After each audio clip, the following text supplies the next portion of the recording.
নমস্কার বন্ধুরা, মীরার রান্নাঘরে আপনাদের সবাইকে স্বাগত।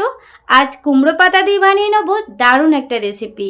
এটা গরম গরম ভাতের সাথে কিন্তু দারুণ লাগে আর দারুণ টেস্ট হয়, আর বানানো কিন্তু খুব একটা কঠিন না। চলুন তাহলে পুরো রেসিপিটি দেখার জন্য অনুরোধ রইল। কড়াইয়ের মধ্যে তেল দিয়েছি, এর মধ্যে দিয়ে দেবো কালো জিরে, আপনারা গোটা জিরেও ব্যবহার করতে পারেন। তারপরে দিয়ে দেবো পেঁয়াজ কুচি, আর দিয়ে দেবো কাঁচা লঙ্কা কুচি আর টমেটো কুচি। এবার মিডিয়াম টু হাই ফ্লেমে এগুলোকে নাড়াচাড়া করে ভাজা করে নিচ্ছি। পুরো রেসিপিটি আপনারা দেখতে থাকুন।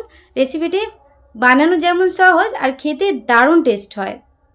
কয়েকবার নাড়াচাড়া করে নেওয়ার পর পেঁয়াজটা যখন এরকম ভাজা হয়ে যাবে, এর মধ্যে দিয়ে দিলাম লঙ্কা গুঁড়ো, জিরের গুঁড়ো, হলুদ গুঁড়ো দিলাম, আদা রসুন বাটা 1 চামচ দিয়ে দেবো, আর স্বাদ মতো লবণ দিয়ে দিলাম।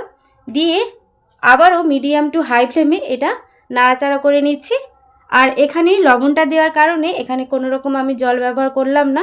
সবজিতে মানে লবণটা দেওয়ার কারণে সবজি থেকে একটু জল ছেড়ে আসবে। মিডিয়াম আছে আবারও কষিয়ে নেব। মশলা থেকে যখন তেলটা ছেড়ে আসবে, এর মধ্যে দিয়ে দেবো লবণ হলুদ মাখানো চিংড়ি মাছ। আমি এখানে একটু বড় সাইজের চিংড়ি মাছ বলে মানে কয়েকটা টুকরো করে কেটে নিয়েছি, আপনারা কুচো চিংড়িও ব্যবহার করতে পারেন। তারপর মিডিয়াম আঁচে আবারও নাড়াচাড়া করে নিচ্ছি। আর চিংড়ি মাছটা আমি প্রথমে দিলাম না, চিংড়ি মাছ কিন্তু বেশি ভাজা হয়ে গেলে ভালো লাগে না। কয়েকবার আবারও কষিয়ে নেওয়ার পর তারপরে দিয়ে দেবো সেদ্ধ করে ম্যাশ করে নেওয়া আলু, এইভাবে একটু ছড়িয়ে দিয়ে দিচ্ছি। তারপর মিডিয়াম আঁচে আবারও ভালো করে এটাকে আমি কষিয়ে এর পুরটা আমি রেডি করে নেব।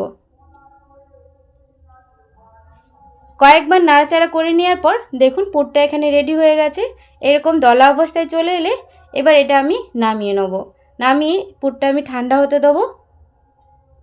এখানে কুমড়ো পাতা নিয়েছি, যেহেতু কুমড়ো পাতার আমি রেসিপিটা বানাচ্ছি। কুমড়ো পাতাগুলো ভালো করে আমি বেছে ধুয়ে নিয়েছি। আর এর যে ডাঁটির দিকে শক্ত অংশটা এভাবে কেটে নিতে হবে। প্রত্যেকটা পাতায় আমি এরকম ডাঁটি অংশটা কেটে নেওয়ার পর আর এখানে আমি একটা পাত্রে গরম জল নিয়েছি, পাতাগুলো এভাবে ডুবিয়ে নিচ্ছি। আর গরম জলে ডোবানোর কারণে এর যে পাতাগুলো একটু মজে যাবে, মানে নরম হয়ে যাবে, আর কাঁটাগুলো একটু নরম হয়ে যাবে, অতটা খসখসে ভাব থাকবে না। এবার এক একটা করে পাতা নিয়ে কিছুটা করে পুর এভাবে লম্বা করে দিয়ে এভাবে হাত দিয়ে একটু চেপে নিলাম। তারপর যেরকম আমরা স্প্রিং রোল মুড়ি সেইভাবে একটু হাত দিয়ে চেপে মুড়ে নিতে হবে।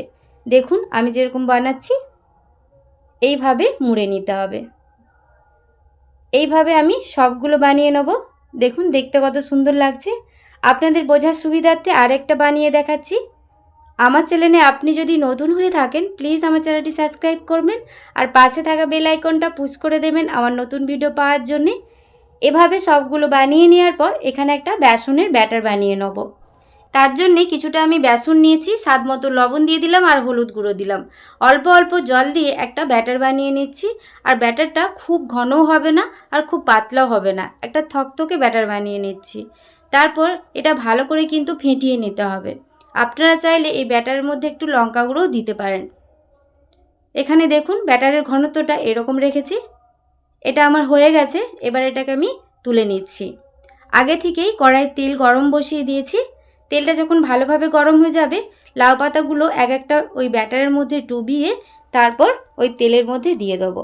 আমি এখানে দুটো করে দেবো, তার জন্যে এখানে আমি কম করে তেলটা দিয়েছি। আপনারা আরও ডুবো তেলে এটা ভেজে নিতে পারেন, আরও একটু বেশি করে দিয়ে। এপিঠ ওপিঠ মিডিয়াম আঁচে এটা একটু লাল লাল করে ভেজে নেব। এটা আমার ভাজা হয়ে গেছে, দেখুন এরকম ব্রাউন কালার করে ভেজে নিতে হবে। সবগুলো তুলে নেব। আর কতটা ফুলে গেছে দেখুন এগুলো। একইভাবে বাদবাকিগুলো ভেজে নিচ্ছি। ফেসবুক পেজ থেকে যদি আপনারা দেখে থাকেন প্লিজ আমার ফেসবুক পেজটা ফলো করে পাশে থাকবেন। দেখুন কত সুন্দর হয়েছে, প্রত্যেকটা কিন্তু কত সুন্দর ফুলেছে দেখুন। সবগুলো তুলে নেওয়ার পর একটা প্লেটের মধ্যে নিয়ে নিয়েছি। কত সুন্দর হয়েছে দেখুন, বেশ মুচমুচে হয়, গরম গরম ভাতের সাথে দারুণ লাগে। আজকের এই রেসিপিটি আপনাদের কেমন লাগলো অবশ্যই কমেন্ট করে জানাবেন। আর রেসিপিটি যদি আপনাদের ভালো লাগে প্লিজ একটি লাইক কমেন্ট শেয়ার করবেন। আর প্রত্যেকটা কুমড়ো পাতার এই বড়া কত সুন্দর ফুলেছে দেখুন, বেশ মুচমুচে হয়। চলুন তাহলে আজকের রেসিপিটি এ পর্যন্তই। ভেতরটা কত সুন্দর হয়েছে দেখুন। সবাই ভালো থাকবেন, সুস্থ থাকবেন। ধন্যবাদ।